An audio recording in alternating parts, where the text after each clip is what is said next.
بسم الله الرحمن الرحيم. السلام عليكم شباب. إن شاء الله أنا هكمل معاكم النهاردة محاضرتين أو ثلاثة في الكتابة التقنية.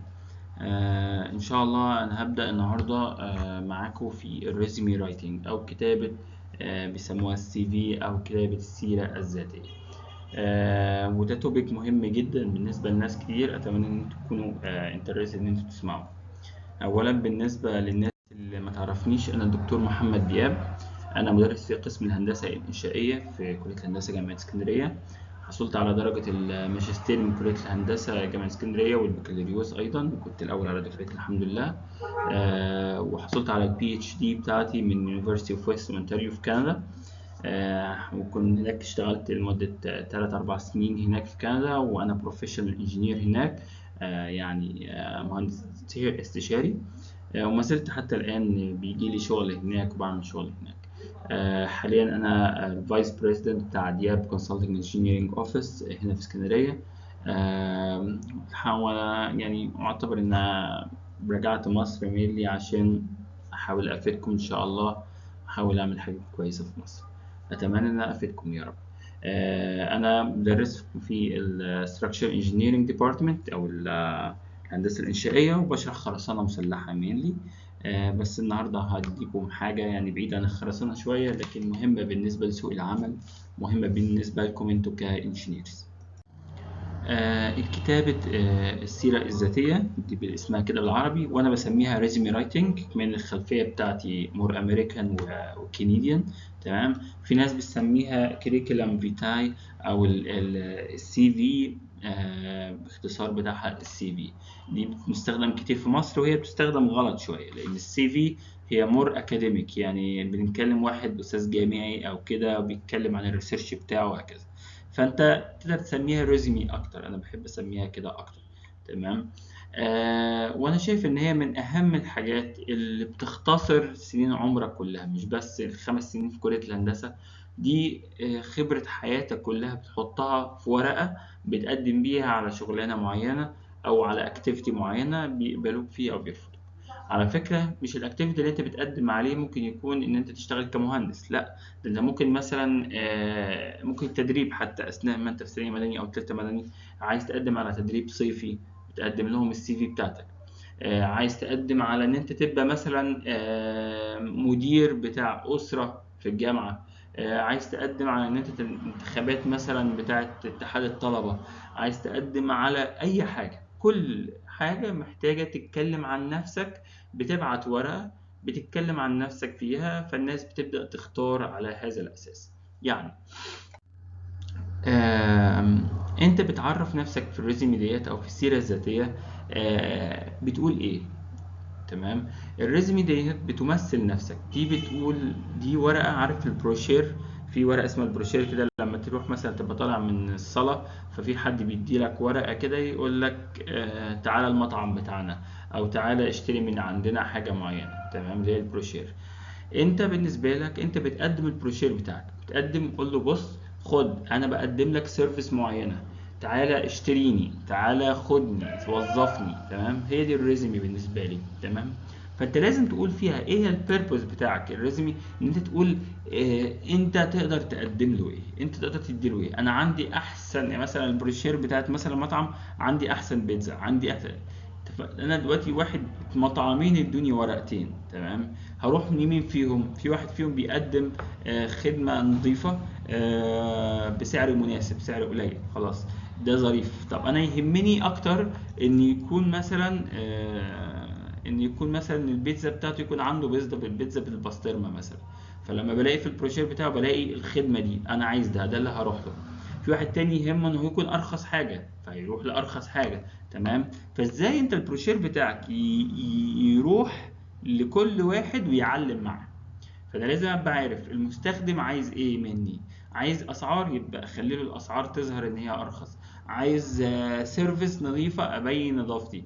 عايز يبين مثلا ايه الحاجات والامكانيات اللي عندي في المطعم بتاعي، ابدا اعمله. انت الريزم بتاعك هو ده، ازاي تبيع نفسك، تبيع نفسك صح وتبين امكانياتك صح. تمام. هنتكلم ازاي تظهر البيربس بتاعك او الوظيفه بتاع الريزومي بتاعتك. ازاي هنتكلم عن طول الريزومي بتاعتك، المفروض تبقى قد ايه، طولها المفروض يبقى قد ايه، صفحة ولا 2 ولا 3 ولا 4 ولا 5. يعني مثلا واحد مقدم لك ريزومي 5 صفحات، هل دي حاجة كويسة ولا ما يقدم لك صفحة واحدة؟ تمام، نتكلم في دي كتير شوية. ايه اهم حاجة لازم تبان في الريزومي بتاعتك، يعني نتكلم عنه ان شاء الله. هل ممكن يعني ابالغ شوية عن امكانياتي والمعلومات بتاعتي، او ممكن بلاش اسميها اكزاجيريت، هل ممكن اكذب في الريزومي ان انا عندي امكانيات معينة وهي مش موجودة؟ ساعات وساعات لا، هقول لك امتى.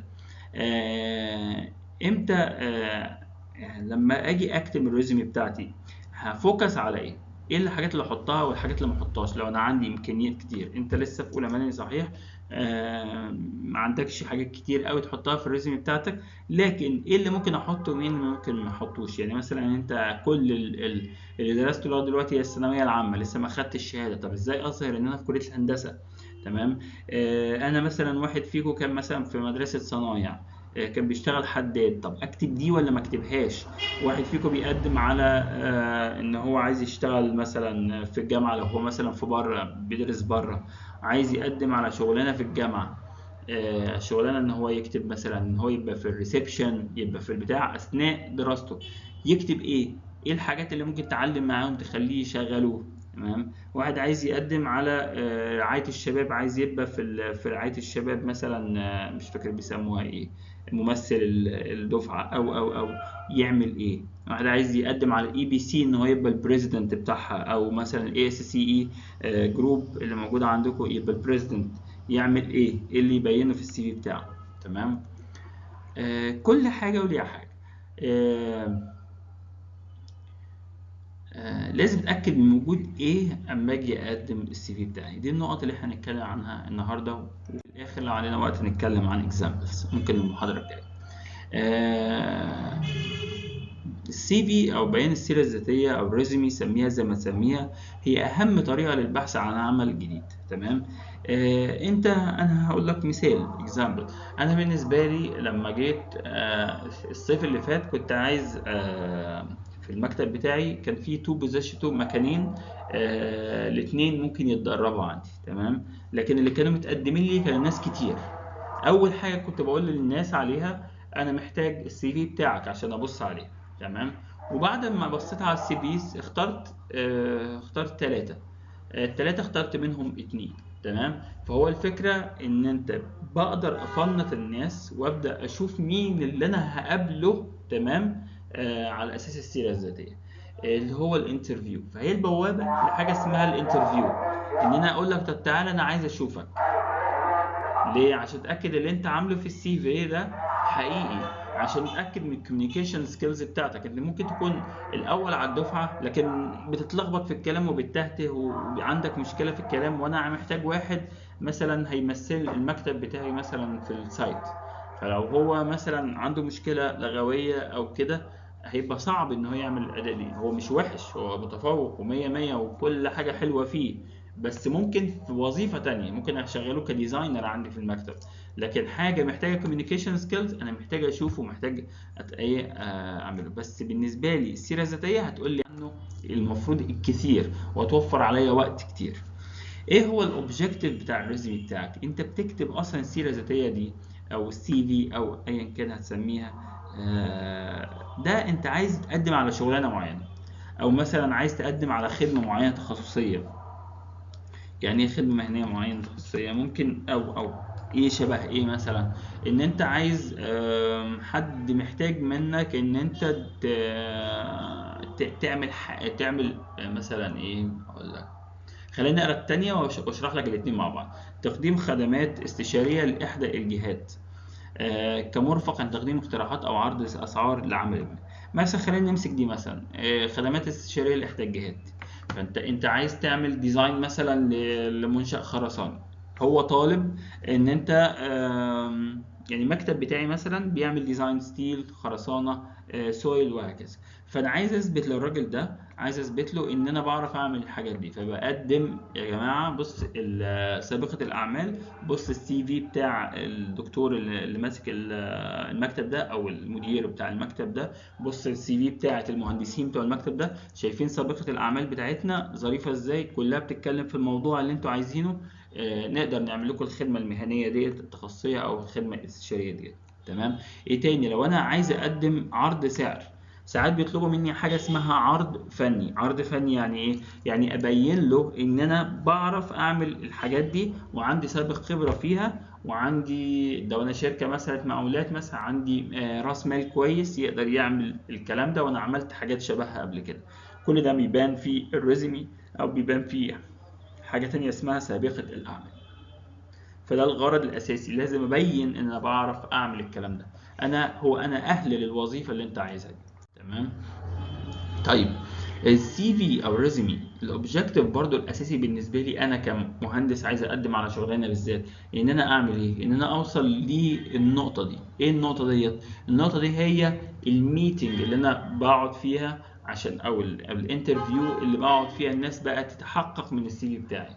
لما تقول لي تعالى عايزينك انت في ميتنج او في انترفيو عشان نشوفك.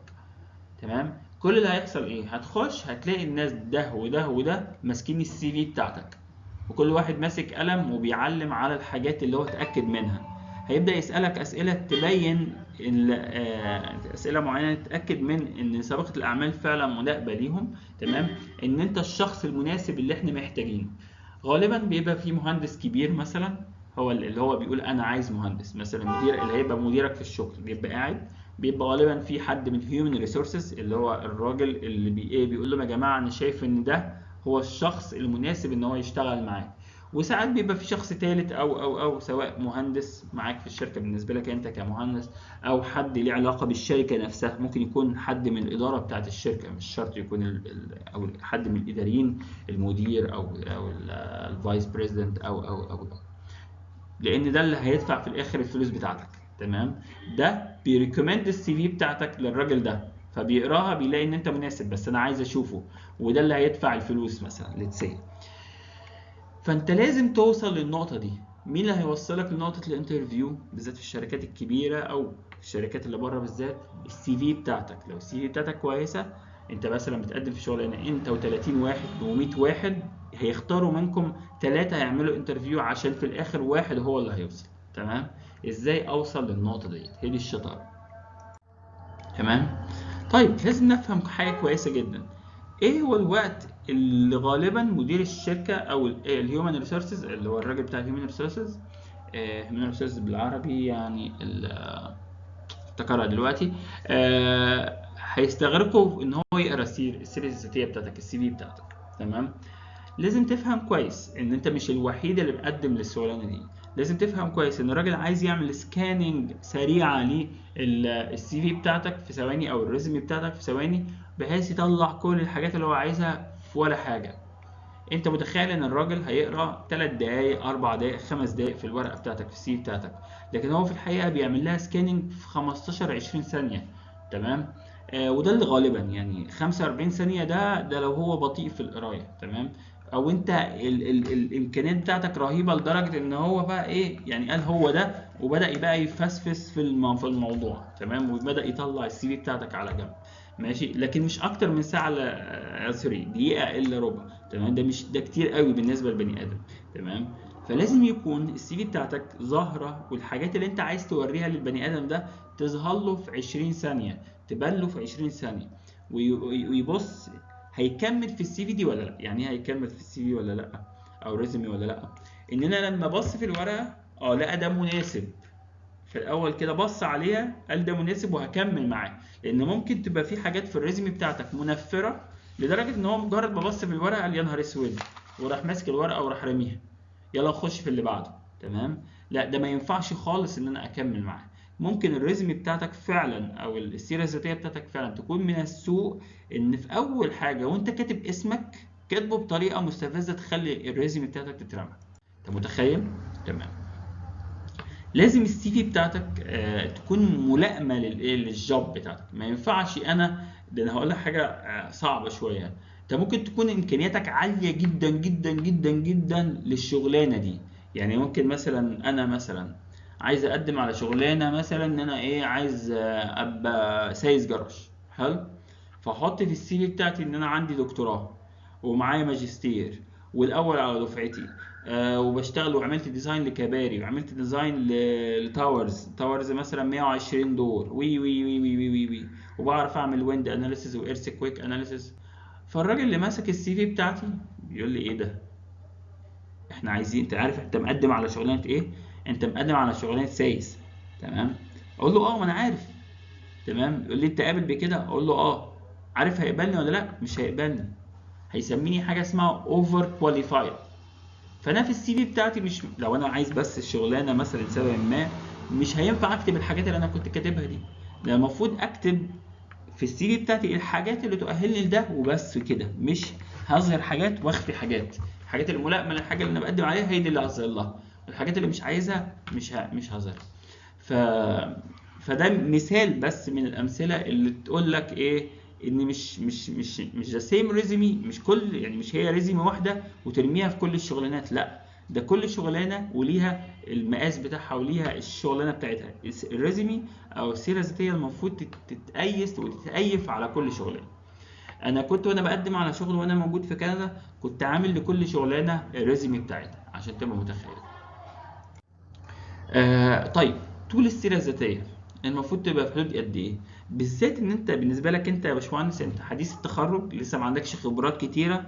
لو عملت لي اكتر من صفحه واحده انا هستغرب، يعني هبقى مستغرب جدا. تمام. آه... طب المفروض تبقى طولها قد ايه؟ المفروض تبقى طولها برضو حتى لو انت خبره السنين تبقى صفحه واحده. عملت صفحتين يعني ماشي، لكن ثلاثة وأربعة وخمسة وستة ده كتير شوية، مش منطقي. تمام. طيب أنا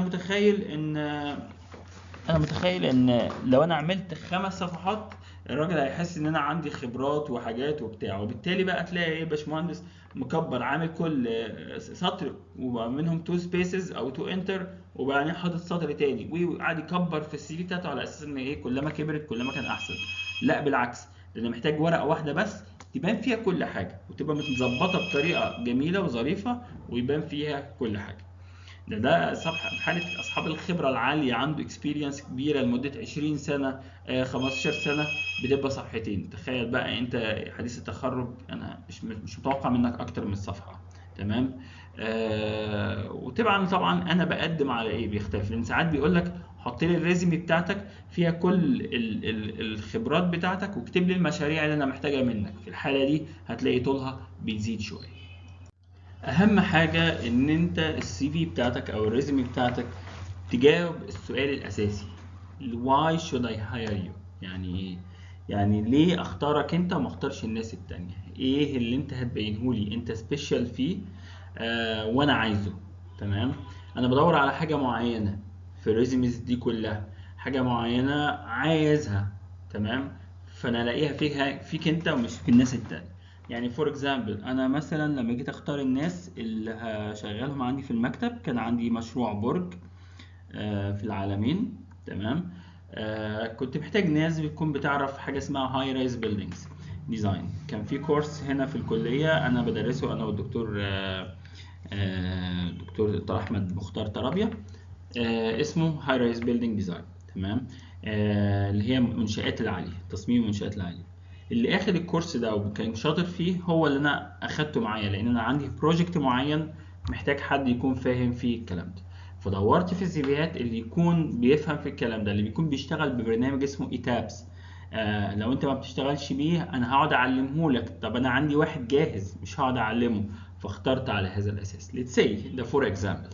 ماشي. طيب، ايه الرساله الريزومي بتاعتك او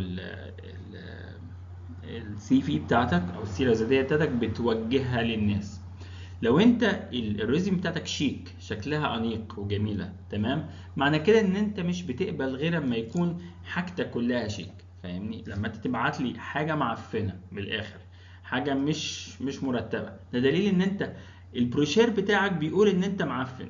تمام. وبالتالي استحاله انا هعمل لك هايرنج، استحاله ان انا هاخدك، والا انا اكون انا مش فارقه معايا. تمام. لو واحد مديني السي في، انا فعلا اتبعت لي قبل كده سي فيهات اول ما بصيت فيها رحت راميها في الزباله، معلش مع احترامي. انت انت مكانك مش هنا، انت مكانك في الزباله من الاخر. ليه؟ لان انت البروشير بتاعك انت بتبيع نفسك بحاجه معفنه، يبقى انت معفن من الاخر، ده انت ما تنفعش تشتغل معاه. مثلا تيجي تبص على الكتابه اللي جوه تلاقي كلها ايرورز، تلاقي كل الكتابه يقول لك مثلا في الانجليش بيرفكت او فلوينت. فلوينت يعني بتتكلم بأريحية يعني في الانجليش، وفلوينت وبالنسبة لك written and spoken يعني في الكتابة وفي البتاع. وتبص على الكتابة بتاعته تلاقي كلها ميستيكس، كلها جرامر ميستيكس، كلها سبيل ميستيكس. تمام. خلاص ما كنتش تكتب ان انت بيرفكت، ما كنتش تكتب ان انت فلوينت. يبقى انت كذاب اولا. ثانيا انت ما بتعرفش تكتب، وبالتالي لما تيجي تديك تكتب ريبورت مش هتعرف تكتبه. تمام. انت تدي انديكيشنز عن نفسك. لو انت مش منظم ال السي في بتاعتك او الريزمي بتاعتك بطريقه كويسه، معناها ان انت مش منظم. انت قبلت على نفسك ان انت تبعت حاجه بتمثلك. تمام. مش منظم، يبقى انت مش منظم. انت لما تلاقي في ايرورز، اخطاء املائيه او اخطاء كتابيه او جرامر او ده معناه ان انت ما بتلاحظش التفاصيل، معناه ان انت ما يهمكش ان انت تغلط ويطلع شغل غلط. تمام. لان الريزمي دي اكتر حاجه في الدنيا انت راجعتها، لان هي بتتكلم عن نفسك. يعني لما حد يقابلك كده يقول لك كلمني عن نفسك، مش معقول تقول له كلام غلط عن نفسك. تمام. فده المفروض تكون عارف نفسك اكتر واحد في العالم. ماشي. لما يبقى فيها ميستيكس يبقى انت بتستعبط، يبقى انت حياتك كلها تهريج. professional appearance، ان الشكل باين ان هو professional، مش يعني مثلا لو انت اديتني سي في كلها بقى اشكال ودباديب وقلوب وجزم وحاجات كده شكل كده، معنى كده ان انت فرفور. فاهمني؟ انت مش جاي تشتغل يا باشا، انت جاي تلعب وتهزر، وكل شويه الاقيك ماسك الفيسبوك والواتساب وتبعت لي قلوب وتعمل لي مش عارف ايه. لا يا عم، احنا جايين نشتغل، مش جايين ايه، مش جايين نلعب. فانت لازم يكون شكل السي في بتاعتك محترف، مش هواه. تمام. ولازم تكون حذر في كل حاجه انت بتقولها، كل حاجه بتدي معنى معين. طيب عايزين نتكلم عن الاناتومي اوف ريزومي، ان انت مكونات اللي انت المفروض تحطها في الريزومي بتاعتك، اللي هي من الاخر بقى احط ايه واحط ايه الاول، وايه اللي ايه اللي ممكن يتحط وايه اللي ممكن ما يتحطش، ويترتب ازاي، وهكذا. اهم حاجه، اهم حاجه اللي هي اول حاجه contact information and your name. اسمك يا معلم. لو انت نسيت تكتب اسمك يبقى انت البتاعه دي بتتكلم عن مين. تمام. contact information، طب انا لو عجبني السي في بتاعتك او الريزومي بتاعتك هجيبك منين، هكلمك ازاي، هبعت لك جواب فين. تمام. اقول لك تعالى، او هبعت لك ايميل على ايه عشان اقول لك تعالى عايزينك نعمل معاك الانترفيو. فده قبل اي حاجه. الاوبجكتيف، انت عايز ايه. تمام. بالذات لو انت بتقدم على حاجه عامه. ساعات في مواقع مثلا شركات الكبيره قوي لما كنت بقدم على شغل فيها يقول لي حط لي السي في، حط لك الريزومي بتاعتك، حطها لي على السيستم. ففي الحاله دي الاوبجكتيف دي حاجه اساسيه، ان انت عايز تشتغل عندي ايه.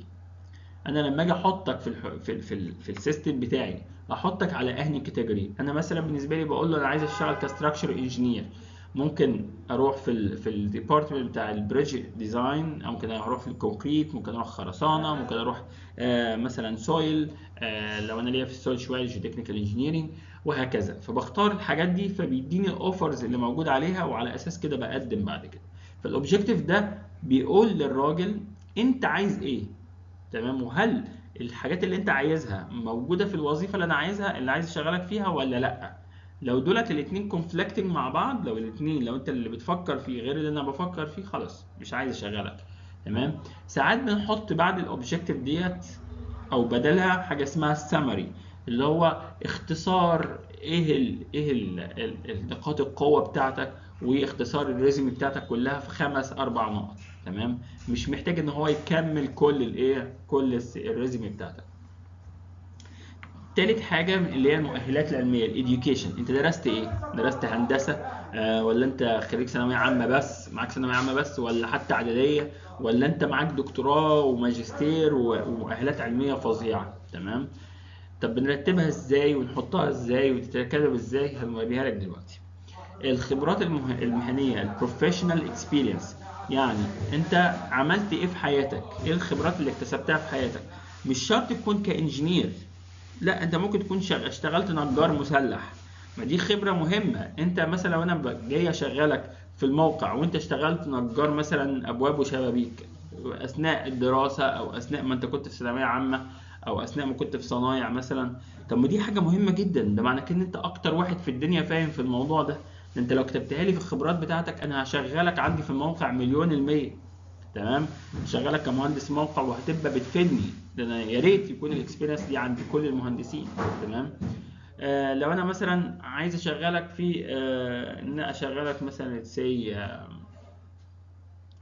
السكرتير بتاع مكتب، يهمني مثلا ان انت تكون مثلا شغال في الاداره في الكليه، كنت مثلا في رعايه الشباب، كنت في جروب معين، ان انت كنت رئيس او سكرتير او ماسك حاجه معينه في مثلا في الاي اس سي اي او الاي بي سي او كده، او مثلا كنت بتنضم الى الجواله في الكليه، وهكذا. ليك اكتيفيتيز اداريه، بتفهم في الاداريات، دي تفرق معايا، دي خبرات مهنيه.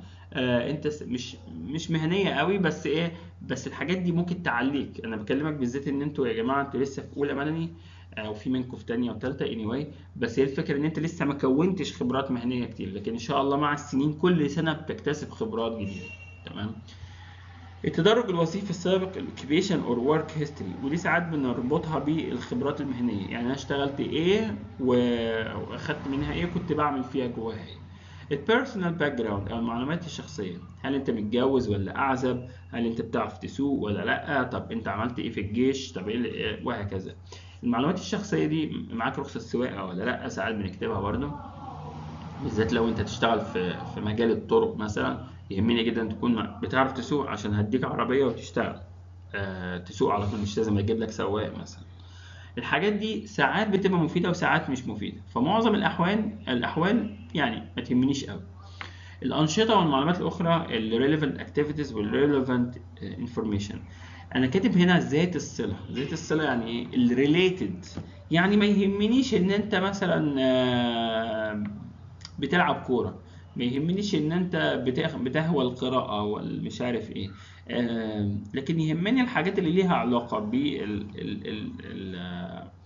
الشغلانه. يعني انت لو مثلا شغلانه محتاج فيها ان انت تقرا، ومحتاج فيها ان انت تكون بتتحرك، يهمني ان انت تعرفني ان انت بتلعب رياضه، يهمني ان انت راجل اكتف، يهمني ان انت راجل بتقرا. يعني ساعات الحاجات دي بتبقى مفيده، ساعات لما تتكتب تبقى ليها افاده، لو ملهاش فايده تشيلها.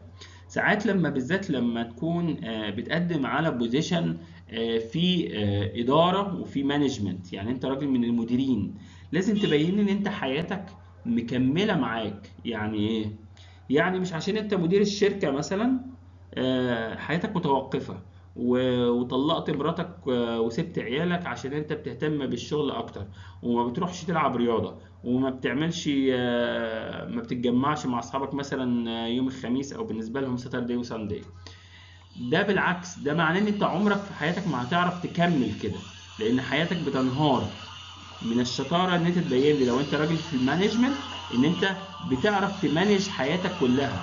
انا ما يهمنيش بس ان انت تكون بتعرف تمانج بس الشغلانه بتاعتي او الشغل بتاعي، لا انت ناجح في حياتك، انت ناجح في حياتك الاسريه، ناجح في حياتك العمليه، بتلعب رياضه وجسمك مناسب وفت، بتعرف تمانج يور تايم. ده حاجه مهمه بتبينها عن طريق ايه؟ عن طريق الانشطه والمعلومات. صحيح انا بالنسبه لي في مصر لو قلت لي ان انت بتلعب سباحه وكوره وبتاع، ده بالنسبه لي إيه يعني؟ طز، ما يهمنيش. لكن انا لو انت بالذات في حاجه فيها مانجمنت، تمام، انت بتعرف تمانج يور تايم في حياتك الشخصيه، اكيد هتعرف تمانج في الشغل، فساعات يبقى ليها فايده. طيب الاناتومي بتاع الريزومي او مكونات وعناصر الريزومي، اول حاجه اسمك. اسمك دي اهم حاجه، دي اكتر حاجه لازم تبينها. كونتاكت انفورميشن، لما عاوزك هجيبك منين. الاوبجكتيف زي ما اتفقنا اللي هو انت عايز ايه، عايز تشتغل ايه، عايز تعمل ايه. الاديوكيشن وبعد كده الاكسبيرينس اشتغلت ايه واتعلمت ايه في حياتك. بعد كده الاكتيفيتيز، وساعات بنسميها السكيلز والاونرز والحاجات دي كلها. هنتكلم عن كل واحده لوحدها وهندي لكم اكزامبلز عليها. اول حاجه رأس الصفحه او الهيدر والبيرسونال او كونتاكت انفورميشن.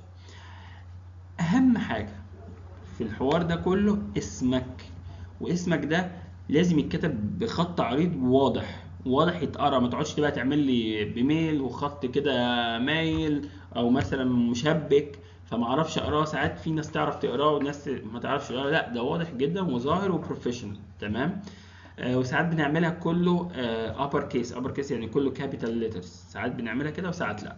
المهم، محدش يكتب لي فوق ريزمي او سي في او السيرة الذاتية. تمام. طب ما انا عارف ان هي سيرة ذاتية، ما انا عارف ان هي ريزمي. يعني انت مش جاي تقول لي دي الريزمي بتاعتي. طب ما انا عارف ان هي ريزمي، انا طلبت منك ريزمي ابعتها لي، فبتقول لي في الاول العنوان بتاعي مش ان هي ريزمي، ان انت اسمك كذا. تمام. تقوليش ريزمي وبعد كده اسمك ماي نيم او مش عارف نيم محمد دياب بخط صغير مثلا. لا يا حبيبي، انا عايز كلمه محمد دياب اسمك ده في النص او على الشمال لو هو انجلش مثلا، او على اليمين لو هو بالعربي، وبخط كبير اكبر من البتاع كلها، لان ده هو العنوان بتاعك. تمام. تاني حاجه الكونتاكتس، الهوم ادرس اللي هو الايه، العنوان. العنوان في مصر في ناس بتعتبره مهم وفي ناس ما بتعتبروش مهم. انا من الناس اللي بتعتبره مهم جدا.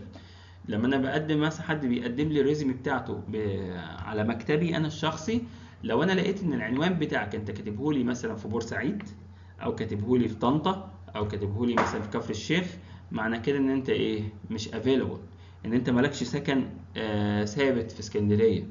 تمام.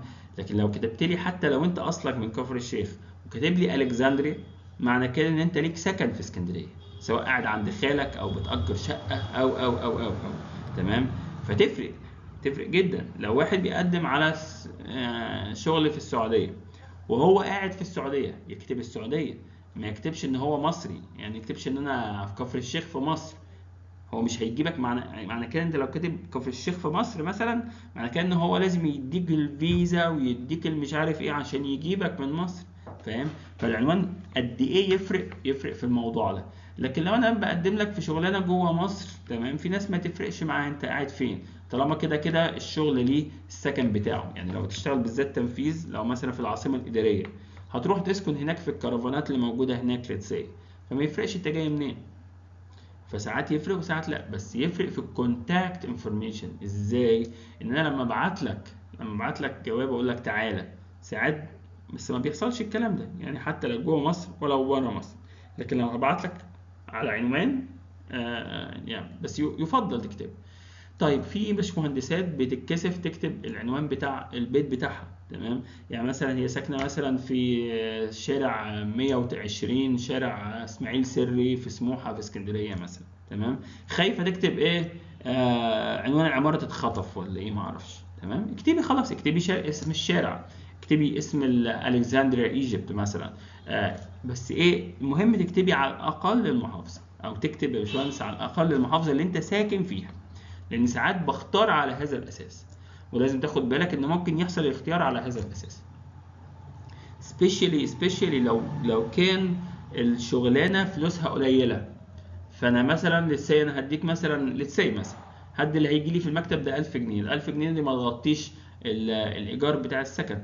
تمام. وبالتالي مش منطقي ان انا اخد واحد يا عيني مش ساكن هنا في اسكندريه، او هيبقى رايح جاي مواصلات. ساعات كمان مثلا لو الشغلانه ما فيهاش فلوس كويسه، انا محتاج واحد يكون ساكن جنب مني، لان المواصلات بتاعته حرام ان هو يدفع مثلا كل شهر 500 جنيه مواصلات. طب هي هيتبقى له كام اصلا في المرتب؟ فانت متخيل. لكن كلما كانت الحاجات سعرها عالي ما تفرقش بقى، لان هو هيعرف يأجر سكن وهكذا. بس كل حاجه يا جماعه، كل كلمه بيفرق في السي في، بتفرق ليها معنى. انا بحاول على قد ما اقدر اجمع لك على قد ما اقدر كل حاجه بتفرق ايه. الايميل الشخصي او وسيله الاتصال الالكترونيه، زي اللينكد، لان في كذا حاجه. الايميل الشخصي ده من الحاجات الاساسيه، وهقول لك تكتب ايه وما تكتبش ايه. بس لازم يكون الايميل الشخصي موجود عشان ده اكتر حاجه انا هطلبك بيها سبيشالي في الزمن بتاعنا ده. تمام. طيب احط ايميلين ولا احط ثلاثه؟ انا عندي ثلاث ايميلات. لا يا حبيبي، حط ايميل واحد اللي انت بتستخدمه ويكون مور بروفيشنال. يعني مثلا @yahoo.com لو تقدر يكون عندك ايميل شخصي بتاعك انت، انه يكون مثلا محمد_diab.com، يا ريت. لو عندك ايميل جامعي يا ريت، بس ما يكونش هيتقفل.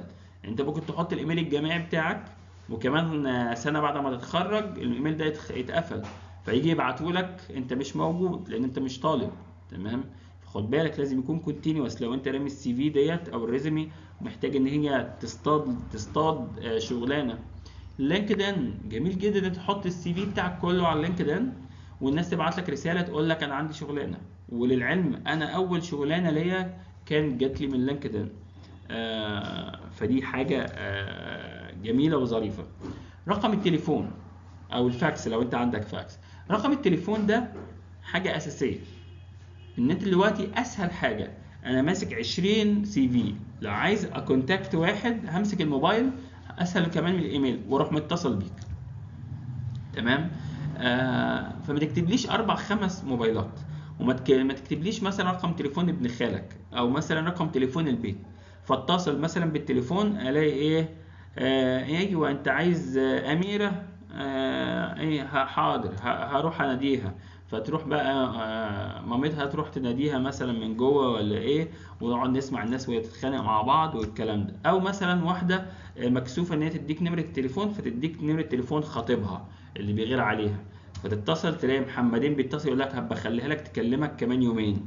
ايه يا عم في ايه؟ ما ينفعش الكلام ده بالذات في البنات. مع الولاد بقى تلاقي حاطط لك اربع خمس تليفونات. ليه؟ اصله لما بيجي يكلم بفودافون بيكلمه بفودافون، لما بيجي يتكلم اتصالات بيتكلم باتصالات.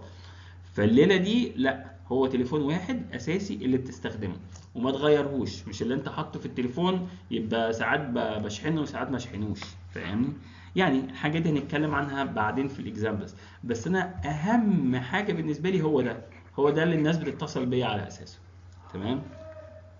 انا دايما بفضل ان ده يكون بعد اسمي على طول عشان الاقيه بسرعه. تمام. طيب حاجه اساسيه انا مش حاططها في الاكزامبل ده، الصوره دي مهمه ولا مش مهمه؟ تمام. معظم العالم يعني مثلا 90% من العالم بيبقى عايز ان انت ما تحطلوش صوره. ليه؟ لان في العالم كله في مشكله التعصب، سواء التعصب للرجل او المراه، او التعصب للون، او التعصب للعرق.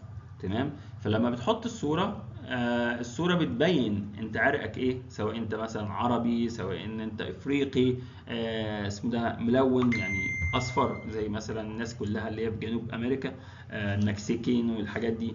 فتبقى في مشكله اساسيه. فعشان كده هم اتفقوا انه يفضل المور بروفيشنال ان ما تحطش الصوره. لكن في مصر هنا الصوره بتفرق شويه. تمام.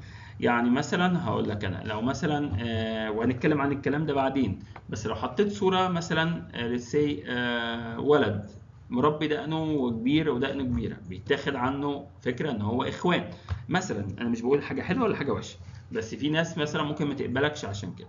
ممكن لو انت شكلك مثلا لابس نظاره ودحيح وبتاع ممكن الناس تحب المنظر ده. بس انا ممكن لو مثلا بنت محجبه ولا غير محجبه بتفرق مع ناس كتير. تمام. فساعات شغل يطلب الصوره، تمام، وفي شغل تاني ما يطلبش، او السي في مش عايز الريزومي بتاعتك من غير صوره، ويفضل ان هي تكون من غير صوره خالص. تمام. عشان ما يحصلش التقييم تبعا للصوره. وكده كده انت لو عجبك الريزومي بتاعي تعالى اطلبني في الانترفيو، تعالى بص عليا بقى، هل انا بدقن فتفرق معاك، ولا انا مثلا محجبه ولا من غير محجبه. انت اختارني تبعا للايه. في ناس بتختصر الوقت وتحط الصوره، بس الصوره لازم تكون صوره بروفيشنال. يعني ما تجيش مثلا في حفله الفرح بتاعتك وتروح ايه عامل كروب لاصحابك وراح حاطط صورتك مثلا، او مثلا الباشمهندسه اول مره تلبس فستان في فرح تروح ايه، تروح حاطه الصوره بتاعتها كروب وتروح حاطها في السي في. لا، ده صوره بروفيشنال زي اللي بتحطها في الباسبور بتاعك. تمام. طيب في ساعات معلومات شخصيه انا ما بحبش تكون موجوده في الكونتاكت انفورميشن، اللي هي الجنسيه، تاريخ الميلاد، العمر، الحاله الاجتماعيه، عندك رخصة قيادة ولا لأ. ماشي. انا كاتب هنا ان كانت تخدم الغرض. انا ما بحبش احطها في الكونتاكتس، لان دي مش كونتاكتس، دي بيرسونال انفورميشن. ساعات بنحطها في الاخر. تفرق في ايه؟ الجنسيه بتفرق شويه لو انت رايح على السعوديه، لو انت رايح على حاجه فيها كفيل. تمام. معظم الخليج العربي تفرق معاهم شويه. انت لما يجي يتعامل معاك ايجيبشن، هل انت ايجيبشن ولا عراقي ولا فلسطيني؟ معروف ان المصري في مشاكل معينه بالنسبه لبتوع الخليج، بيتعامل بطريقه معينه، بيديله مرتب معين قليل عشان هم بيعملوا حركات مش ظريفه، تمام، مع بعض حتى اكتر من اي حاجه. الجنسيه الراجل الفلسطيني تلاقيه بيحطوه في الاداره، او اللبناني مثلا. المصري ده مش بتاع اداره، ده بتاع ايه؟ بتاع ان هو يشغل فواعلي وبتاع، وبينافسوا في بعض وبيخبطوا في بعض. تاريخ الميلاد والعمر، تمام. ساعات كتير العمر يخليك تترفض من شغلانه. يعني مثلا انا عامل بوستنج لشغلانه مثلا لمهندس حديث التخرج. حديث التخرج ساعات بنكتب في الشركات، بنكتب احنا عايزين واحد يكون سنه مش اكتر من 30 سنه.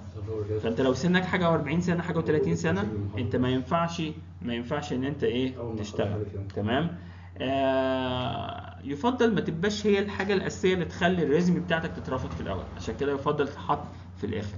الحاله الاجتماعيه، متزوج ولا غير متزوج؟ دي بتفرق مع الرجاله، يعني ما بتفرقش كتير، بس تفرق وانت رايح الخليج.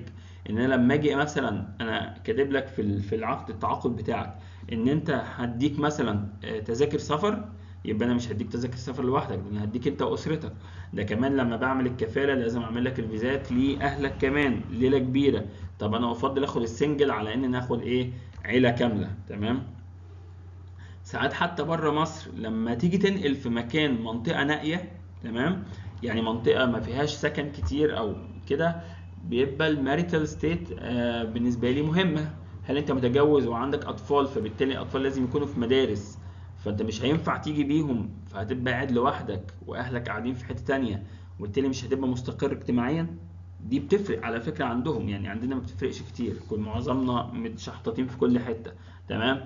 لكن هناك ممكن يبقى بسببها تترفض او تتقبل. وجود رخصة قيادة زي ما قلت لك، لو انت هتشتغل في الطرق وفي الصحراء لازم يكون عندك رخصة قيادة. ساعات تبقى هي الاساس بتاع الجوب، ان انت يعني لازم يبقى حاجة اساسية ان انت يكون معاك رخصة قيادة، فساعات بنكتبها تحت حاجة اسمها البيرسونال انفورميشن. تمام. هنتكلم في الكلام ده بعدين ان شاء الله. تعال نبص على اكزامبلز من اللي انا بحبه، الحاجه اللي انا بحب اشوفها. مثلا سوزي. تمام. سوزي دي بتكتب اسمها خط عريض اكتر شويه من الخط اللي موجود في السي في كلها، وتقيل بولد يعني متقله. تمام. حاطه هنا العنوان بتاعها، هنا العنوان بتاع الشارع، رقم العماره والشارع، وهنا الولايه وال اسمه ايه بيسموه الزيب كود. تمام. وهنا رقم التليفون بتاعها والايميل بتاعها. ولو اخدت بالك هتلاقي ان غالبا دي كانت ستودنت. تمام. فبالنسبه لي دوت اي دي يو زي الايميل الجامعي بتاعك @alex.edu.eg، بس احنا في مصر بنزود اي جي عليها. فمعنى كده اكونت بتاع ستودنت، معنى كده ان ديت يعني غالبا فريش، لسه متخرجه جديد. تمام. هنا كريستينا ديت مكبره الخط بدرجه كبيره، مبينه العنوان بتاعها والايميل وهكذا. وهنا عامله حاجه ظريفه، عامله هنا لينك او بيسموه هايبر لينك. انا لو اتكيت، لو هي بعتلي الكلام ده بي دي اف، لو اتكيت على اللينك ده، اللينك ده هيديني، هيخش على طول على الايميل، يبعت لها ايميل يقول لها اذا كنت عايزك ولا لا. فده بيسهل عليا بدل ما اقعد اكتب الايميل من تاني، فدي حركه ظريفه.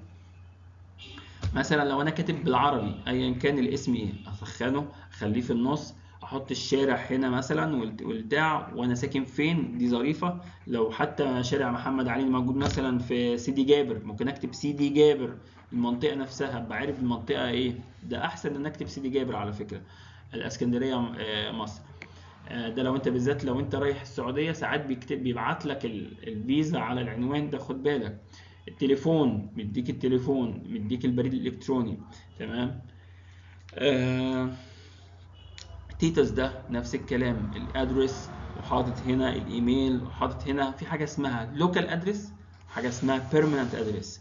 ده اللي بقول لك عليه، ان انا ممكن اكون اهلي بابويا وامي وخالتي وجدتي قاعدين فين في كفر الشيخ، في مثلا في تسوق، فده البيرمننت ادرس، ده العنوان الاساسي بتاعي، بس انا حاليا مؤجر شقه في اسكندريه، فانا قاعد في اسكندريه في كذا ساعات جدا ممكن اكتب الكلام ده. انا مش يعني مش فكره ان انت تتبرى من اصلك ولا ايه، بس انا لو غيرت العنوان ده ممكن تبعت لي على العنوان ده. تمام، فانا افيلبل، ممكن تلاقيني. نفس الكلام هنا ساعات بيتكتب فوق على الشمال اسمك، الادرس بتاعك، التليفون والايميل بطريقه مختصره. تعال نتكلم عن تاني حاجه اللي هي اوبجكتيف، الغرض. ودي معظم الناس ما بتعرفش تكتبها، غالبا بتعمل لها كوبي بيست. بس دي ايه العناصر الاساسيه اللي المفروض تبقى موجود فيها؟ العناصر الاساسيه اللي هي نوع التعاقد او الوظيفه المطلوبه.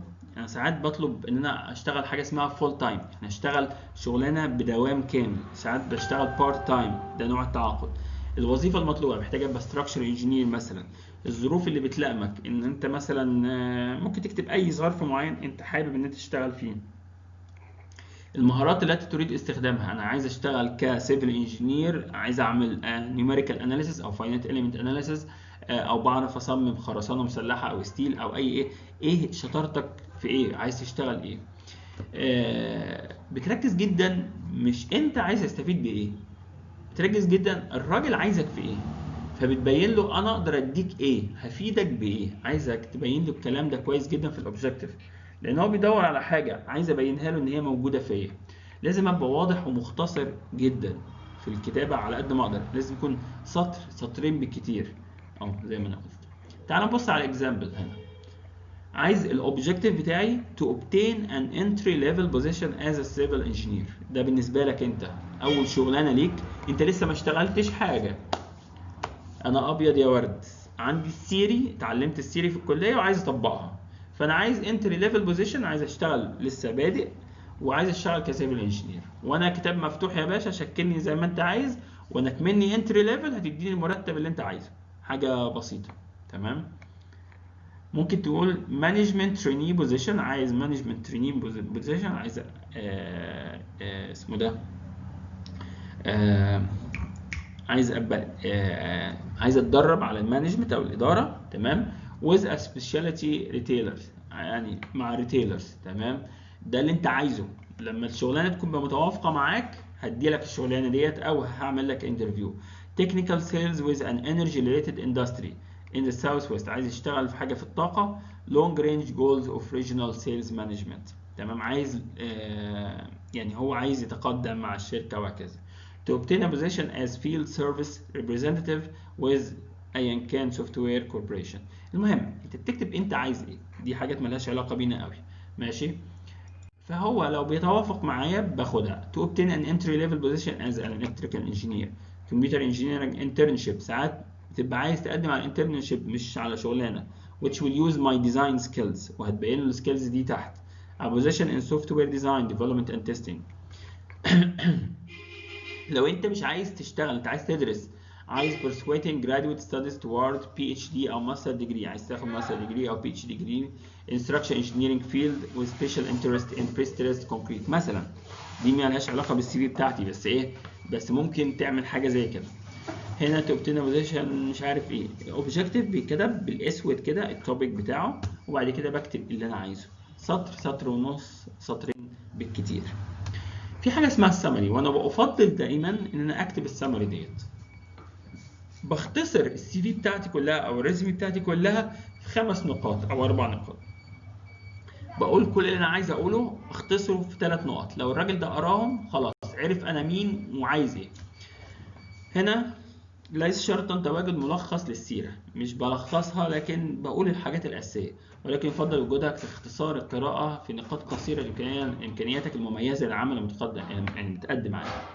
هنا 3 4 5 نقط، يجب أن تكون محدد ولا تكون عام.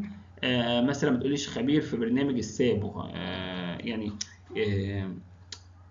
اسف، ان انت مثلا تبين انا مثلا راجل عايز فاينانت اليمنت اناليست، فانا بروح قايل له انا ايه، انا خبره في الايتابس، خبره في الكذا، فبتبين الحاجه اللي هو عايزها، تبينها له، توضحها له. عشان كده قلت لك ان السي في ممكن يختلف من شغلانه لشغلانه ثانيه. ملخص يجب أن يكون مخصص لوظيفة التي تطمح في الحصول عليها. يعني إيه؟ يعني مثلا واحد عايزك تكون عارف ريفت، هروح بدل ما أنا كنت كاتب خبير في الساب، هروح كاتب experienced in ريفت مثلا، أو حاجة زي كده، أو خبير في التعامل مع برنامج ريفت مثلا. تمام. يجي شغلانه ثانيه هو عايزك في الاوتوكاد، تديله اوتوكاد. فكل شويه الكواليفيكيشنز دي بتتغير تبعا للكلام. يفضل التعامل ببول بوليت دوتس يعني، او مربعات او ايا كان، بوليتس يعني، تحط فيها النقط ديت. تمام. وهنتكلم عن الموضوع بتاع السمري ديت تاني. الاديوكيشن، العناصر التي يجب وجودها في المؤهلات العلميه. يعني انت لما تيجي تكتب المؤهلات العلميه بتاعتك، ايه الحاجات اللي انت موجود فيها؟ اول حاجه ان انت بتكتب الاحدث فالاقدم، وساعات ناس كتير بتكتبها الاهم فالمهم، او بنقولها كده. الدرجه العلميه الاعلى، يعني انا مثلا شخصيا حاصل على الدكتوراه، فبكتب البي اتش دي، بعد كده بكتب الماستر ديجري، بعد كده بكتب البكالوريوس. يفضل ما اقعدش اكتب الثانويه العامه، تمام، لان خلاص يعني كل الناس معاها ثانويه عامه. تمام. لكن لو انت ما عندكش غير الثانويه العامه، خلاص اكتبها، امرك لله. يجب كتابة الجامعة والسنة، انت خدت الدرجة دي منين؟ جامعة اسكندرية، سنة كام؟ انت دخلت سنة كام وطلعت سنة كام؟ خد بالك، كلما مثلا بالنسبة لكلية الهندسة، لو سنة الدخول بعيدة جدا عن سنة الخروج، دي بصمة عار في وشك، معناها ان انت ايه؟ ان انت ساقط 5 6 سنين. ففي الحالة دي اكتب الايه؟ اكتب التخرج، اكتب سنة التخرج. وما هو التخصص واحيانا مادة المشروع؟ ايه هو التخصص بتاعك؟ هل انت متخصص كستراكشر انجينير، ولا كجيوتكنيكال انجينير، ولا ايه بالظبط؟ والماده بتاعت المشروع دي ان شاء الله اللي هي بتاعتك مشروع التخرج، هل انت تخصصت في مشروع خرسانه، فانا لو عايزك في خرسانه اروح اخدك، ولا مشروع ستيل؟ يا ريت لو انا عايز بروجكت ستيل، يبقى يفضل تكون جايب لي امتياز مثلا في الستيل فاخدك، وهكذا. بتبين الموضوع ده لو هو مفيد. احيانا مثلا لو انت قلت لي ان انت مشروع هيدروليكس، وانا عايز واحد يجي يشتغل ديزاين بتاع خرسانه مسلحه، ولقيت المشروع بتاعك هيدروليكس، اروح مش اخدك معايا، اقول الراجل ده توجهاته ابعد مني، مش بتاعتي. فساعات ان انت ما تكتبش ماده المشروع احسن لك، حتى لو انت اخد فيها امتياز، ساعات لو ده هيطلعك من الشغلانه. احيانا يكتب التقدير وتقدير مشروع التخرج لو كان يفيدك، يعني لو جايب امتياز جيد جدا جيد ممكن، لكن جايب مقبول او ساقط او متنايل على عينك، اوعى تكتبها، هتخرب بيتك. الترتيب على الدفعه، لو انت الاول والتاني والتالت والرابع ولغايه العاشر او العشرين على الدفعه، ممكن تكتبها.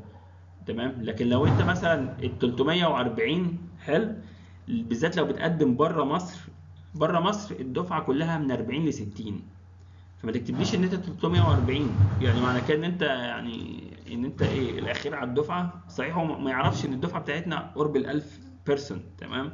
فما تكتبش الترتيب الا اذا كان حاجه مهمه. ودايما لما تكتب الترتيب تكتب ترتيبك من كام واحد، يعني الاول مثلا من كام دفعه، من كام في الدفعه. يعني انا مثلا الاول على 800 واحد، تمام، يفرق خالص عن الاول من 60 واحد، تفرق. انا العاشر من 60 واحد غير العاشر من 800 واحد، تفرق كتير. وده لو في مصلحتك اكتبه.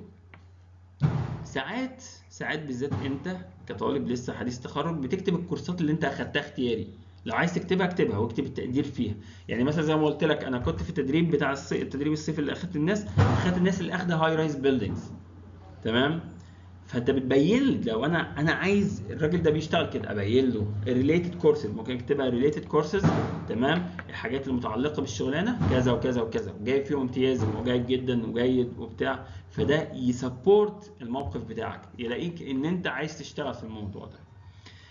زي ما قلت الثانويه العامه يفضل ما تتكتبش، او اللي اقل منها ما يتكتبش. ما تكتبليش ان انت كنت خريج مدرسه بدر جليم الابتدائيه مثلا في جليم.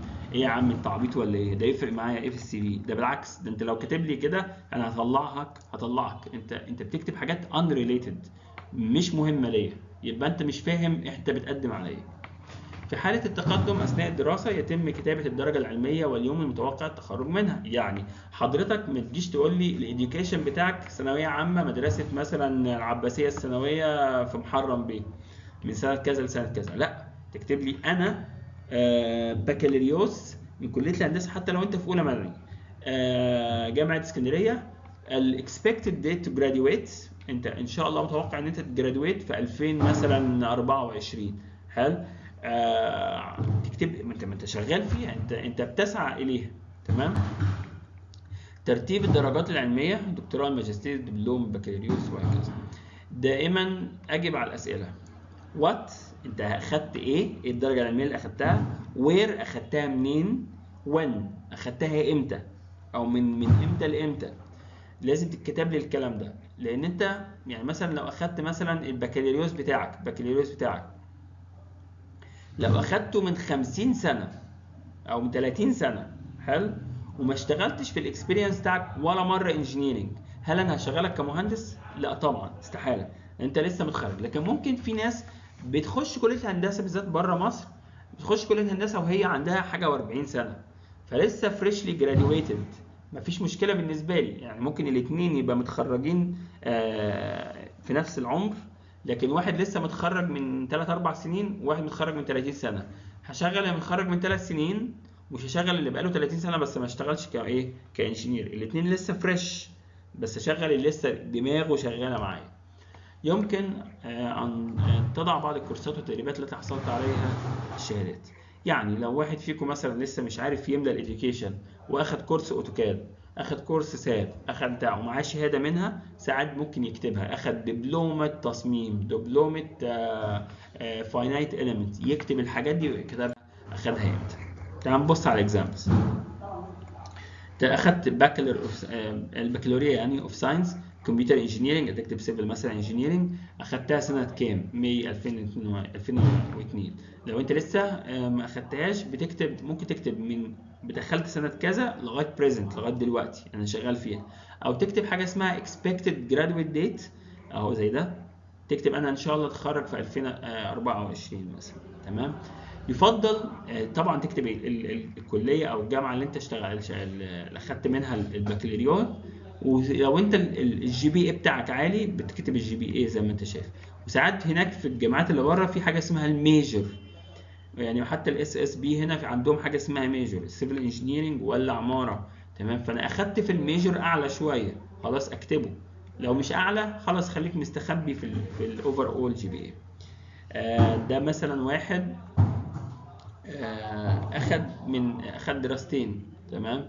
فبيكتب الاولانيه من 2005 لغايه دلوقتي، وانا اتخرجت من 1000 سنه، يعني كنت موجود في كليه ثانيه في 99 لغايه 2005، وابدا ارتبهم من اللي موجود دلوقتي للي قبل كده، من الحاضر للماضي، من الاحدث للاقدم. نفس الكلام. مفيش جديد. تمام. هو حد يتلخبط بالاسم بتاعي ان هو جنب الكتابه، مش عارف ما ظبطتهاش كويس، او يعني دي بتتعمل اوتوماتيك. المهم حاجه زي ده انت ممكن ان شاء الله تكون عندك حاجه شبه كده. education اول حاجه بي اتش دي. تمام. بعد كده من جامعه ايه. طيب ساعات دي مثلا كانت جزء من السي في بتاعتي او الريزومي بتاعتي. دي انا كنت مقدم على شغلانه فيها بايلز، فيها ديزاين بتاع بايلز. صحيح الشغل بتاعي كان خرسانه مسلحه، كنت في الفاونديشن اكتر، بس انا عايز ابين ان انا شغال في البايلز. تمام. فحطيت له الريسيرش بروجكت بتاعي. مش شرط تكتب الريسيرش بروجكت بتاعك عامل ايه، يعني الحاجه النقطه البحثيه اللي انت بحثتها لو ليها ريليشن اكتبها. كنت عايز ابين ان انا كنت شغال مع الاندستري، فقلت له انا عملت الشغلانه دي مع الاندستري يعني مع الشركات اللي بره. يعني انا عندي مش انا مش جاي من الريسيرش، ما اعرفش حاجه عن الاندستري. لا انا اشتغلت في كندا مع شركه وعملت معاها شغل كويس قوي. تمام. وانا جايب لو جايب افريج اكاديميك افريج بتاعي عالي، لو انا جايب A بلس B بلس وهكذا اكتبها، لو انا كده ايه شاطر. تمام. بس ساعات جدا بره مصر تكتب ان انت PhD وانت لسه ما اشتغلتش في السوق. لو انت ما اشتغلتش في السوق وما عندكش خبره، دي تعمل لك حاجه اسمها اوفر كواليفايد، تخليك ما حدش يختارك في الشغل. ساعات جدا الناس يبقى معاهم PhD تروح مش حطاها، ما تحطهاش اصلا. ليه؟ لان لو حطها يبقى لازم يدفع له رقم كبير طبقا للريجوليشنز اللي موجوده بره. الراجل بتاع البي اتش ده المفروض ياخد فلوس احسن، يبقى مش المفروض تعملها. انا في اول شغلانه ليا ما حطيتش البي اتش دي بتاعتي عشان تبقى عارف. عشان ما بقاش حاجه اسمها اوفر كواليفايد، يعني انا اعلى بكتير قوي من الشغلانه. ما حطيتهاش فعلا، حطيت الماجستير بتاعي وحطيت البكالوريوس بتاعي. تمام. anyway بس كل حاجه تبعا لايه هي الحاجه. المهم طيب يعني مثلا حتى هنا الباكلر ديجري بتاعتي بينت ان انا كنت الاول على 763 واحد. تمام. الاول على 60 واحد غير خالص الاول على 700 واحد، تفرق كتير. لو انت العاشر تكتب العاشر رانكد زي 10 وهكذا. هنا مثلا الجي بي اي حطه 3.6 من 4، معنى كده ان هو عالي. هو في الدين ليست قعد 2 تيرمز في الدين ليست. تمام. وهكذا. هنا مثلا عنده جول، كان عنده هنا كاتب هو الراجل ده بتاع الكتريكال، كاتب اتشيفمنت هو عمل اثناء ما هو كان في الدراسه. عمل اتشيفمنت، عمل ساتلايت كان على بعد 175 كيلومتر من الارض، الاوربت بتاعه، وكان بيستعمل ايه ووزنه ايه. ده لو هو بيقدم على شغلانه هيعمل فيها ساتلايت، خلاص الراجل ده هيختاروه وش هو ده متفصل على الشغلانه. تمام.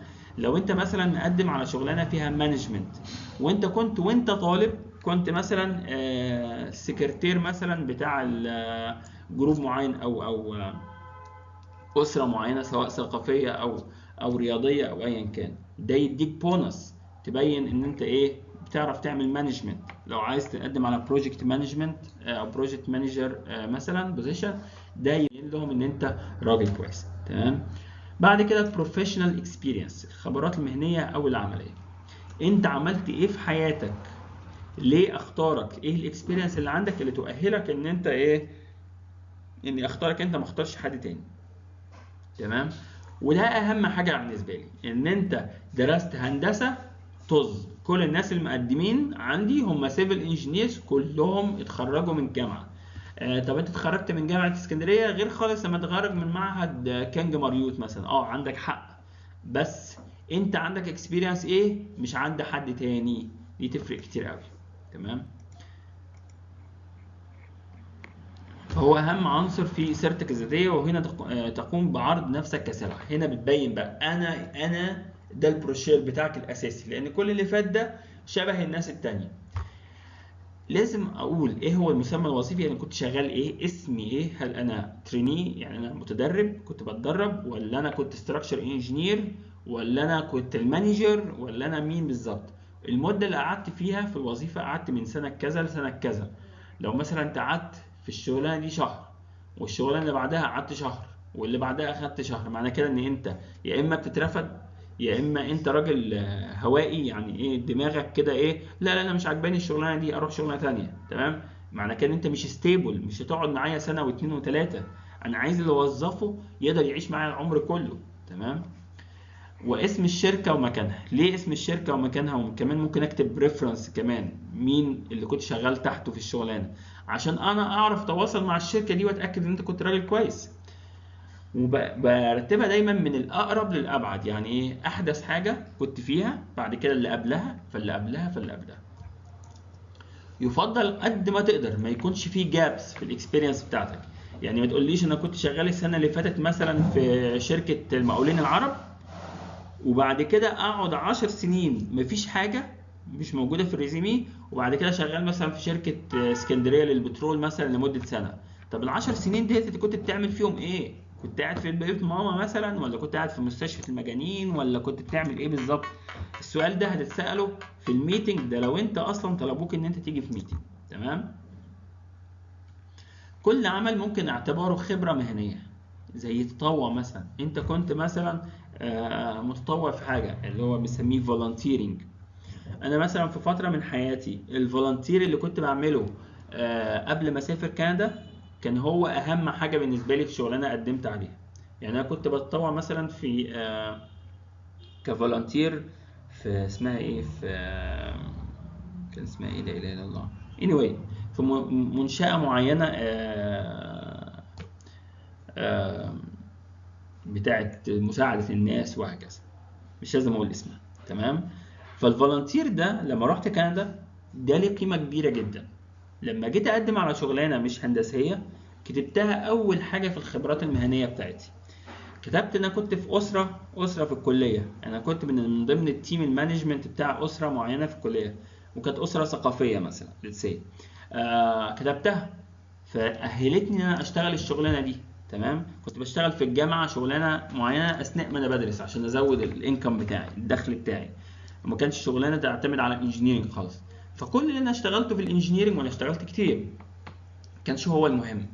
كان المهم ان انت بتعمل فولنتيرنج، بتعرف تتعامل مع الناس، عندك كوميونيكيشن سكيلز، بتعرف تتعامل مع الناس كويس. تدريب الصيف اللي انت عملته ده بيدل ان انت متعلم، انا مش لسه جاي اعلمك. تمام. سواء انت في الموقع او سواء في المكتب. عملت ايه في التدريب ده؟ ايه اللي عملته في التدريب ده؟ اتعلمت ايه؟ ده يفرق معايا، اكتبه. طيب انت اشتغلت فول تايم ولا اشتغلت بارت تايم؟ لازم تكتب لي. لان فول تايم غير خالص، انت ملتزم من الساعه 8 الصبح عند بره، او 7 ونص الصبح لغايه الساعه 4 ونص مثلا لتسي. تمام. غير خالص ان واحد بيجي لي يومين ومش موجود، تفرق. هل انت اشتغلت عمل شخصي في البيت؟ يعني 10 سنين دولت ممكن تكون مكسوف ان انت كنت شغال من بيتكم، كنت شغال كانجينير، حاجات خاصه بتجيلك في البيت بتعمل لها ديزاين وانت في البيت وبتختم عليها. ده مش ده اكتبه، ده مهم. ده انت كنت شغال، انت ما كنتش قاعد. احسن بكتير خالص ما تكتب ان انت ايه كنت قاعد. واكتب الحاجات اللي عملتها بقى في البيت. تمام. يفضل ذكر المسؤوليات اللي كنت بتعملها. يعني انت كنت بتعمل ايه؟ كنت شغال بتعمل بي او كيو اللي هو البيل اوف كوانتيتيز، حاجه اسمها مقايسه تسمينيه، ولا كنت بتعمل ديزاين، ولا كنت بتشرف على التنفيذ، ولا ايه بالظبط؟ ايه اللي انت بتعمله وايه اللي شاركت فيه؟ لما تكون في حاجه ما عملتهاش ما تكتبهاش، لان انا هسالك فيها في الايه في الانترفيو. وبعد كده لما تشتغل، لو اشتغلت هقول لك اعملها. لو انت ما بتعرفش تعملها هتعمل ايه؟ هرفدك. تمام. يفضل تحطها ك present tense في المضارع. تمام. والحاجه وفعل الماضي في حاله ان انت عملت شغلانه قبل كده. تمام. لو انت شغال في الشغلانه حاليا، انا لسه بشتغلها في الفعل المضارع. يفضل انت تعمل، هوريك دلوقتي تستعمل verbs مختلفه. يفضل انت ما تقولش انا او نحن، يعني I did it او we did it. تمام. لا، انا designed participated in the design of. تمام. لو انت بالذات في الانجليش يعني. المهارات والمسؤوليات المذكوره يتم التركيز عليها. انا ايه كنت مسؤول عن ايه؟ بالذات المسؤوليات. هل انت كنت المسؤول في البروجكت ده عن ايه؟ كنت شايل ايه من الاخر؟ ما يفيد الغرض الحالي من السيره الذاتيه. يعني بتبين قوي النقاط المسؤوليه اللي انت كنت بتعملها، اللي ريليتد للشغلانه اللي انت بتعملها، اللي انت عايز تقدم عليها، وبترتبها في نقط محدده ومختصره. ايه الافعال اللي بتستخدمها في الانجليش او موازيها في العربي؟ مثلا لو انت administrator بتبينها administrated in. تمام. designed, developed, evaluated, managed. دي تبقى بداية الجملة. تمام. analyzed. تمام. reviewed. الحاجات دي لازم تكتبها كأفعال، تبدأ الجملة بفعل. يعني مثلا هنا carried out structure analysis and design of various reinforced concrete structures أو performed static and dynamic analysis مثلا. produce technical reports. reviewed different erection drawings. الحاجات دي هتعرفها ان شاء الله طول ما انت قاعد بتتعلم في هندسه. designed several towers crane foundations. تمام. كل اللي انت عملته فين؟ انا كنت فول تايم، واخد بالك؟ انا مش بارت تايم، فول تايم ستراكشر ديزاينر. هنا انجينير ان تريني. انا رحت بدات من مارس 2013. ما تقعدش تكتب لي اليوم، ما بتكتبش اليوم، تكتب الشهر والسنه. من مارس 2013 لغايه سبتمبر 2015. معنى كده انت اشتغلت في الشغلانه ديت سنتين و6 اشهر. معنى كده ان انت ايه راجل، لو انا شغلتك معايا هتفضل موجود. تمام. هتفضل موجود معايا في الشغلانه. كده الراجل ده لو اخدت بالك اشتغل من جون لاوجست، من 6 ل 8، يعني اشتغل شهرين بس. تمام. دي مش جود انديكيشن في الشغلانه ديت. تمام. لكن هو الاذر اكسبيرينس، انا شغال من 2003 لغايه دلوقتي سيلز اسوشيت. طب ازاي ده؟ في هنا تقاطع ما بين ده وما بين ده. بص الراجل بتاع الهيومن ريسورسز او الراجل اللي بيقرا السي في بتاعتك، معنى كده انت كنت شغال دي مع دي في نفس الوقت. تمام. وقبل الشغلانه دي اشتغلت من اوجست لغايه ماي، يعني ما كملتش سنه ستودنت وركر. بس ده ستودنت ورك خلاص، يعني براءه. كنت في يونيفرسيتي مثلا. تمام. الحاجات دي بتبين عندك حاجات معينه. انت هنا الكتريكال انجينير مثلا بتبين developed ايه associated with ايه. تمام. لو انت اشتركت مع الناس في حاجه معينه تقول participated in، يعني اشتركت فيه، انت ساعدت في حاجه بسيطه، ما عملتش كل حاجه لوحدك، عشان ما تجيش اقول لك اعملها فتقول لي ما بعرفش فاروح رافضك، او اقول لك هل انت عملتها لوحدك، هل شلت الليله لوحدك، تقول لي اه، اجي اشيلها لك تلاقيك ايه بخ. تمام. المهم فالترتيب بيبقى بالطريقه ديت. الاووردز ساعات بتبقى مهمه، ساعات بتبقى مهمه جدا، وساعات بتبقى مش مهمه. لو مش مهمه ما بحطهاش، لكن لو الاووردز دي مهمه زي مثلا سكولارشيبس مثلا اللي هي المنح الدراسيه، انا ببين ان انا متفوق على زملائي، بقدم على سكولارشيبس باخدها. تمام. لان انا عندي اولويه، بالذات لو انا طالب بقدم على الماجستير والدكتوراه، ببين الاووردز اللي انا اخدتها، بالذات لو حاجه فيها اتشيفمنت. لو عايز ابين ان انا بنافس الناس وبكسبهم ابينها. تمام. برتبها طبعا للترتيب الزمني الاحدث وبعد كده الاقدم. افضل ان مش كل الحاجات اللي انا كسبتها في حياتي، مثلا لو انت مثلا كسبت الاول على جمهوريه مصر في الكاراتيه، في شغلانه ممكن تحطها وشغلانه تانية لا. تمام. لو انت بتقدم على شغلانه فيها انجينيرنج ما يهمنيش فيها الكاراتيه، ممكن ما اهتمش بيها. تمام. آه تمام. فانت تكتب awards and scholarships. ده التوبيك اللي هو بتاع الاناتومي بتاعنا زي ما اتفقنا. انا كنت اخد الفيرست بليس في مسابقه معينه في سنه 2000 وكذا، والسبونسر بتاعها اللي هو الراجل اللي كان اللي عامل المسابقه مين، واخدتها منين. تمام. انا اخدت مثلا برايز تانية، اوورد تانية من حته تانية. اخدت سكولارشيب مثلا، لو سكولارشيب دي مهمه جدا مثلا في كندا، في امريكا، في انجلاند. تمام. بكتبها لان هي مهمه والناس فاهماها، وباخدها من مين، وبكتبها سنه كام، تفرق جدا سنه كام. وهكذا. فبكتب الحاجات اللي انت اللي كسبتها اثناء حياتك. السكيلز، ودي حاجه من الاساسيات بالنسبه للستراكشر انجينير او بالنسبه للانجينير عامه، لان انا يهمني قوي اشوف السكيلز، الكمبيوتر سكيلز بتاعتك. تمام. انت بتعرف تعمل ايه في برامج الكمبيوتر، بتعرف تتكلم انجليش ولا لا، بتعرف وقد ايه المهاره بتاعتك. ساعات جدا وساعات تبقى ده الاساس، اللغه بتاعتك بتكون هي السبب الاساسي في ان انت تشتغل. يعني مثلا بتتكلم فرنش، حلو. واحنا عندنا مشروع هنا اللي جايين ينفذوه ناس فرنساويين، فعايزين حد يكون بيتكلم فرنسي عشان فرنساوي عشان يعرف يتعامل معاهم. فكون ان انت مثلا درست في الليسيه، مثلا مدرسه الليسيه او مدرسه فرنساوي، تعرف تشتغل. لو الناس اللي جايه الماني، لو انت معاك لغه الماني وفلوينت فيها، هتشتغل 100%، لان معظم الناس في مصر ما بتتكلمش الماني. فلما 200 واحد يقدموا، انت هتبقى واحد فيهم هتشتغل بيها. السكيلز، الكمبيوتر سكيلز، ان انا بشتغل ريفت، خلاص الشغلانه محتاجه حد بتاع ريفت. لو انت معكش ريفت خلاص انتهى، مش هتشتغل طالما في واحد بيعرف ريفت. لكن لو كلكم ما بتعرفوش، ممكن اخد واحد اعلمه. تمام. فانت بتذكر المهارات التي تحتاج فيها لمساعده، التي لا تحتاج فيها لمساعده احد. يعني مش لسه انا اخدت كورس، شفت فيديو واحد اونلاين عن الاوتوكاد يبقى انا بعرف اوتوكاد. لا، ده انت بتكتب اللي انت بتعرف تشتغل فيه لوحدك، او على الاقل لما في حاجه تبقى واقفه لك ممكن اخش على اليوتيوب اتعلمها وخلاص. فاهمني؟ مش هتفضح فيها. يفضل قوي ان انا اكتب الليفل بتاعي. يعني مثلا انا في الاوتوكاد مش اكسبرت قوي، بس انا حلو، ممكن تكتب جيد جدا مثلا، او جود مثلا لو بالانجلش. لو مثلا في الريفت لسه مبتدئ فيه، بتكتب بيجنر، لسه ما اتعلمتوش بس دوست فيه. تمام. الايتابس انا مثلا جود. الساب اكسبرت. تمام. دي فيها نزاهه، لما تلاقي فاريتي كده في المستويات بحس ان الراجل ده صادق. تمام. اللغة، المستوى في اللغة والقراءة والكتابة والتكلم، يعني بالذات في الثلاثة دولت. القراءة ان انت وانت بتقرا، والكتابة لما تيجي تكتب لي الريبورت، والتكلم دي تفرق جدا لو انت هتتعامل مع الناس، بالذات في السايت لو هتتعامل مع ناس اجانب. الكوميونيكيشن سكيلز. تمام. هوريها لك دلوقتي كده ازاي. المهارات المعملية دي بالنسبة للناس اللي هتشتغل في المعمل، بالذات معمل الطرق ومعمل الماتيريال وهكذا. الناس اللي هتشتغل كواليتي كنترول انجينيرز في المعمل. ايه هي الطرق، ايه التكنيكس اللي انت بتستعملها، ايه الادوات اللي انت بتعرف تشتغل بيها، بتعرف تعمل اختبارات ايه، اتعلمت ايه. تمام. وبتكتب اللي ليه علاقه بالشغل بتاعك، وممكن تهمل حاجات كان ممكن تكتبها في سي في تانية.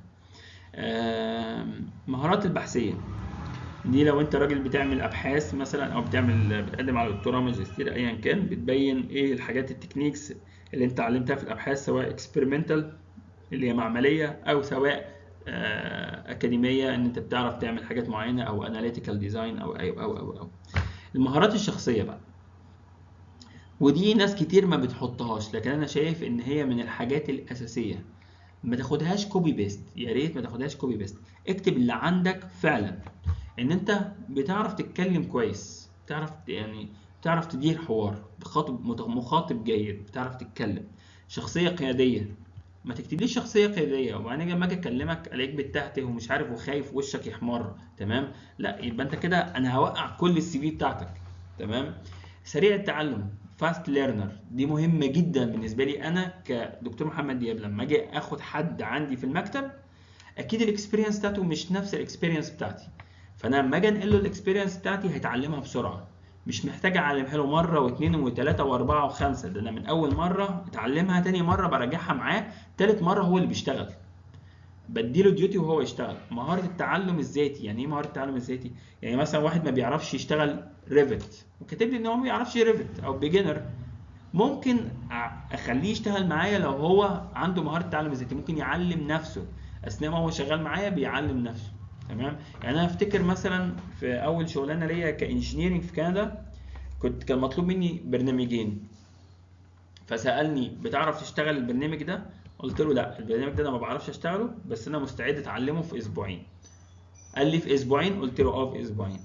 قال لي خلاص، قدامنا اسبوعين. تمام. جيت بعد الاسبوعين اثناء ما انا شغال اتعلمتهم، وقلت له تمام يا باشا، اتعلمت في اسبوعين زي ما قلت لك. تمام. فدي تفرق كتير. مهارة العمل في مجموعة، ان انت دي للاسف مش موجودة في 99% من المصريين، اللي هو ان انت تعرف تتعلم. معظم الناس بتشتغل لوحدها، بتذاكر لوحدها. تيجي تساله انت ذاكرت دي، يقول لك لا والله انا راحت عليا نومه وهو ذاكرها مثلا. تمام. تيجي تبص يقول لك انا هببت في الامتحان، تيجي تلاقي جايب امتياز. وهكذا. الناس بتخبي على بعض، بتخاف من الحسد. ده مش المفروض ده اللي يكون موجود. المفروض نكون نعرف ازاي نقسم الشغل على بعض. تيجي تبص مثلا لما نيجي نعمل جروب مثلا عشان يعمل ريسيرش او بحث معين، تلاقي هو الواد الشاطر اللي فيهم هو اللي عامل البحث والباقي كاتبين اسمهم. تمام. طبعا لما تكتب دي تكون بتعرف تعملها. تمام. الالقاء في حاجات معينه، لو هتدي مثلا كونفرنسز، لو هتدي ميتينجز، تفرق معايا. ساعات المهارات دي هي اهم عامل ليك، وهي اللي بتخليك بالذات انت كفريشلي جرادويت اللي هو خريج مستجد او لسه هتشتغل، هي اللي بتشغلك. لان انت من غير مهارات شخصية انت ولا حاجة، ان انت لسه اصلا زيك زي اي حد تاني. فلازم تكون عندك مهارات شخصية عن طريق الحاسب الآلي وعن طريق اللغة. تمام. عندك بتعلم بسرعة، عندك مهارات ذاتية عندك موجودة فيك تخليك ان انا اختارك عن ان انا اختار حد تاني. فدي اهم حاجة بالنسبة لك انت كفريشلي جراتويت. والتدريب اللي اخدته في الصيف ده يفرق جدا جدا، ده اللي بتقدر تحطه في الاكسبيرينس. من غير التدريب اللي في الصيف هتحط ايه في الاكسبيرينس؟ مش هتلاقي حاجة تحطها. تمام. اللي هي البروفيشنال اكسبيرينس. الاكزامبلز مثلا، ديت حاجات مش ملهاش علاقة قوي بالسيفل انجينيرنج، بس مثلا في السوفت وير بيعرف يشتغل ماتلاب، بيعرف يشتغل اوركاد، بروتل. الهاردوير بيعرف يعمل حاجات معينة. البروجرامينج بيعرف يشتغل سي بلس بلس وباسكال وهكذا. تمام. فهو بيصنفهم تبعا للسكيلز، بس معظمها تتعلق بشغله. تمام. هنا بروجرامينج بيشتغل برامج معينة. الاوبريتنج سيستمز مصنفهم. انا بحب ان انا احط السكيل بتاعتي قد ايه. يعني مثلا هنا في كمبيوتر سكيلز انا حاطط حاجات معينه، برامج معينه ودي اكسبرت فيها. تمام. كونسايز بيم وكذا انا انترميديت فيها، اشتغلت فيها شويه بس مش حريف. تمام. لسه بتعلم ريفت، لسه بتعلم تكلا، لسه في الاول، فانا البيزك او بيجنر ليفل. تمام. اللانجوج سكيلز، معظمنا درس انجليزي وفرنساوي، موجود في الدراسه بتاعت الثانويه العامه. فالفرنساوي لو انت ما اشتغلتش بيه وما اتكلمتش بيه، انت غالبا انت بيزك، وممكن تكون اقل من البيزك، ممكن ما تكتبوش اصلا. ممكن ما تكونش بتعرف تقول جمابيل مثلا محمد او ايا كان، خلاص نسيته. فما تكتبوش حتى لو بيزك، لان ممكن يجي يبدا يكلمك في الفرنش ما تعرفش حتى البيزك. الانجليش لما تكتب فلوينت سبوكن اند ريتن يبقى انت راجل ممكن تعمل الانترفيو كلها بالانجليش. يعني انا متوقعك ان انت تخش تعمل الانترفيو كلها بالانجليش، تتعامل بالانجليش، تصمم بالانجليش، كل حاجه بالانجليش، تمام. ف... فدي مشكله لو انت مش كده. لو انت عندك كلها جرامر ميستيكس وعندك مشكله فيها، يبقى كل الكلام ده، يبقى الكلام ده كله غلط، يبقى انت كذاب. ولو اكتشفت ان انت كذاب اثناء ما بقرا الريزمي، مش هكمل الريزمي. يعني انا فاكر مره كان في حد كاتب لي في الاكسبيرينس بتاعته، واحد فريشلي جرادويت يعني لسه متخرج جديد، بيقول لي في الاكسبيرينس بتاعته ان هو بيعرف يعمل حاجه اسمها المقايسه التسمينيه اللي انت تدرسها ان شاء الله في الكتابه التقنيه، وبيعرف يعمل كذا، وبيستلم حاجات معينه وي وي وي وي. قلت له يا عم انت عملت كوبي بيست للسي في دي منين؟ قال لي بصراحه اخدتها من واحد. قلت له شكرا، باي باي كمبوره، تمام. وانا اكتشفت الكلام ده من الاول، بس كان راجل جاي لي واسطه يعني. المهم، المعلومات والنشاطات لها علاقة بالغرض، زي البابليكيشن. لو انت بتقدم على ماجستير او دكتوراه او ايا كان، بابليكيشن تفرق معاك. ايه هي الابحاث الاكاديمية اللي انت نشرتها في المجلات العالمية؟ دي مش هتفهمها قوي دلوقتي. السيرتيفيكتس، الشهادات التدريبية، اللي انت اخدت شهادة في الساب، شهادة في المايكروسوفت، شهادة في الاوتوكاد، ممكن تحطها تكتبها، وممكن ترفقها مع السي في بتاعتك لو هو طلبها. البروفيشنال افيليتيشن اللي هي العضويات المهنيه، ان انت عضو مثلا في نقابه المهندسين لما تتخرج ان شاء الله، ان